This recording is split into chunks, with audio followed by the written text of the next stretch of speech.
তো আজকের current affairs এর কিছু কোশ্চেন রয়েছে। সেই কোশ্চেনগুলো কি কি রয়েছে দেখো সব। প্রথম যে কোশ্চেন আজকের কারেন্ট অ্যাফেয়ার্স এর রয়েছে সেটা হচ্ছে যে সম্প্রতি ভারতীয় মন্ত্রক গভীর সমুদ্রে মাছের সঠিক অবস্থান, সঠিক তথ্য ও ডকুমেন্টেশনের জন্য ডিপ ডাটা অ্যাপ চালু করেছে। তো প্রথমে তো এখানেই একটা কোশ্চেন তৈরি হয়ে যাচ্ছে যে কি ডিপ ডাটা অ্যাপস চালু করেছে। কি অ্যাপস? ডিপ ডাটা অ্যাপস আচ্ছা। এবং এটা কোন মন্ত্রক চালু করেছে এটাই হচ্ছে তার কোশ্চেন। অপশন কি কি আছে? বিজ্ঞান ও প্রযুক্তি মন্ত্রক, মৎস্য পশুপালন ডেয়ারি মন্ত্রক, নীতি আয়োগ, না পরিবেশ ও বন মন্ত্রক।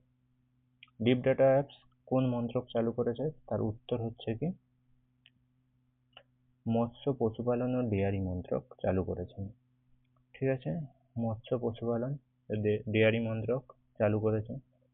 এবং এখানে কি হচ্ছে যে গভীর সমুদ্রে মৎস্য সম্পদ রক্ষা এবং সকল ডকুমেন্টেশন নিশ্চিত করতে সম্প্রতি এই বিশেষ ডিপ ডাটা অ্যাপ, এটাও একটা কোশ্চেন হতে পারে কারেন্ট অ্যাফেয়ার্স রিলেটেড, অ্যাপস চালু করা হয়েছে যে দেশে সামুদ্রিক অর্থনৈতিক ও গবেষণার গুরুত্বপূর্ণ ভূমিকা পালন করবে, যেটি দেশ অর্থনৈতিক গবেষণা এবং গুরুত্বপূর্ণ ভূমিকা পালন করবে ডিপ ডাটা অ্যাপ।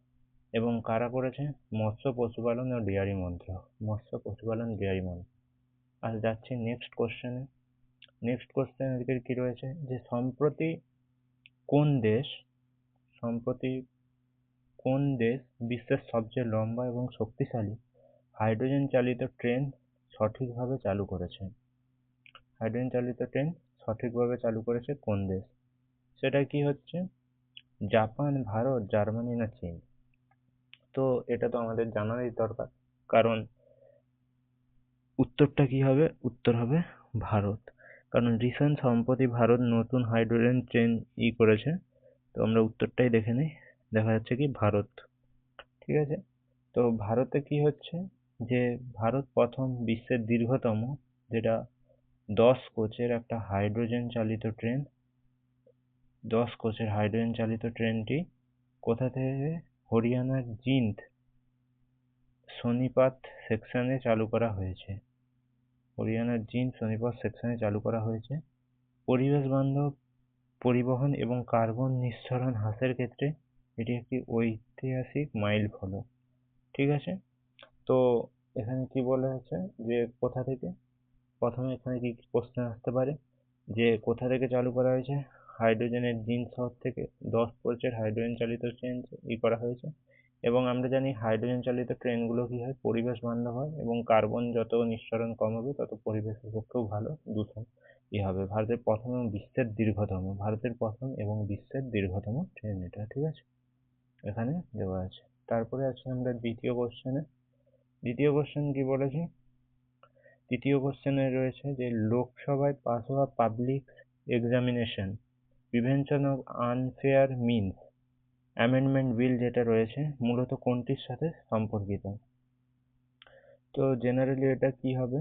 এটা হবে কি পেপার লিক এবং নিয়োগ দুর্নীতি রোধ করতেই, কারণ এটা হচ্ছে প্রিজার্ভেশন অফ আনফেয়ার মিনস যেহেতু বলা হয়েছে, তো এখানে পেপার লিক এবং দুর্নীতি নিয়োগ রোধ করতেই এটা করা হয়েছে। তো এই ব্যাপারে আমরা একটু জেনে নিই। এখানটায় কি বলা হয়েছে যে সরকারি নিয়োগ পরীক্ষার প্রশ্নকাল এবং বিভিন্ন অসৎ উপায়ে কঠোর দমন করতে সংশোধনী বিল এটা আনা হয়েছে। এবং বিলটার নাম আমরা আরেকবার দেখে নিই। বিলটার নাম হচ্ছে কি যে public examination prevention unfair means amendment bill. Public examination prevention unfair amendment bill. এটা কার সঙ্গে? প্রশ্নভাস রূপে এই বিলটা আনা হয়েছে। ঠিক আছে, এবার 4 নম্বর কোশ্চেন এখানে কি রয়েছে যে গ্লাসগো কমনওয়েলথ গেমসে ভারতের পুরুষদের শটপুট ফাইনালে কোন অ্যাথলেটরা যোগ্যতা অর্জন করেছে? যে আমরা এখন জানি যে কমনওয়েলথ গেমস চলছে, সেটা কি গ্লাসগোতে কমনওয়েলথ গেমস চলছে, এটা স্কটল্যান্ডে সম্ভবত। পুরুষদের শটপাট ফাইনালে কে হচ্ছে অ্যাথলেটরা যোগ্যতা অর্জন করেছে? তো যে অ্যাথলেটরা যোগ্যতা অর্জন করেছে তাদের নাম হচ্ছে এখানে কি তেজিন্দর পাল সিং তুর এবং সমরদীপ সিং গিল। এই দুজন তেজেন্দ্র পাল সিং তুর এবং সমরদীপ পাল সিং করেছে যে ভারতের শীর্ষস্থানীয় শটপুট অ্যাথলেট তেজেন্দ্র পাল সিং তুর এবং সমরদীপ সিং গিল গ্লাসগো কমনওয়েলথ গেমসের ফাইনালে স্থান নিশ্চিত করেছে। এরপরে আর কি কোনো কোশ্চেন রয়েছে?